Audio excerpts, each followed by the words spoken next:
Duterte at ang mga Pilipino at Pilipinas. Dahil kitang-kita namin, marami nang lumaban, lahat ng kabataan na apektuhan na. Dahil hindi lang ako ang Pilipino ang naapektuhan, kundi lahat, milyon na Pilipino ang naapektuhan dahil sa droga. Dahil dyan, dahil droga rin ang umasak sa pamilya ko. Droga din ang dahilan kung bakit nagawa ng tatay ko ang nagawa niya sa ate ko. Hindi ko nahayaan nung ginawa ni Marcos dahil sa droga na yan, siya ang pasimuno. Dahil alam namin ng mga kabataan at alam din namin na magsasalita sila kung ano na naman ang sasabihin nila. Nasasabihin nila, ginagamit kami mga kabataan para lang magpaingay. Hindi kami ginagamit at hindi kami papayag na magpagamit. Dahil kami, Pilipino rin kami, naiintindihan namin ang bawat nararamdaman ng kapwa namin Pilipino. Dahil sa ginawa mo, Marcos, nag-ingay na ang mga Pilipino, naggalit na. Di ba sinabi mo, nagbabaguhin mo ang Pilipinas? Di ba? Pero anong ginawa mo? Anong ginawa mo? Iisa-isahin natin. Dahil isa-isahin natin. Sige, yung bagyo na sunod-sunod na humaan, na maraming namatay na Pilipino, marami ang na-disgrasya, na baha, marami. Pero anong ginawa mo? Wala. Nakuha mo bang manood ng concert ng bayo?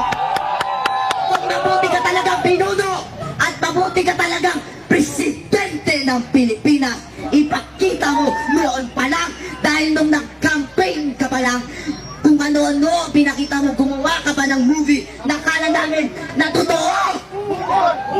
Pinutol mo kami. Niloko mo kami. Kung ano-ano pa, pinakita mo para lang umangat ka, para mainuklok ka lang, hanggang sa naniwala ang ibang Pilipino, hanggang sa marami ang gustong magluksok sa'yo. Pero ano nangyari? Nung nagluksok sa'yo, anong ginawa mo? Nung naging presidente ka, nagsimula, naghirap kami, kung ano-ano nangyari, tumaas ang diesel, tumaas ang mga presyo ng bigas. Kaya kami nagagalit sa'yo, lalo na kaming mga kabataan, nung mga sa'yo, lalo na ako, nakakala ko mapapabuti mo ang Pilipinas. Pero anong ginawa mo? Kundi ng droga na lumagganap sa buong Pilipinas. Kaya nananawagan ako sa'yo sa Republika ng Pilipinas, sa buong Pilipinas, sa Malacanang, na uulitin ko, mag-resign ka na! Mag-resign ka na!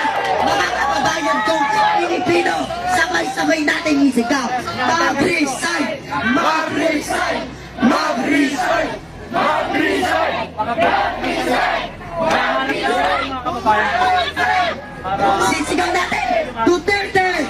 Duterte! Duterte! Duterte! Duterte!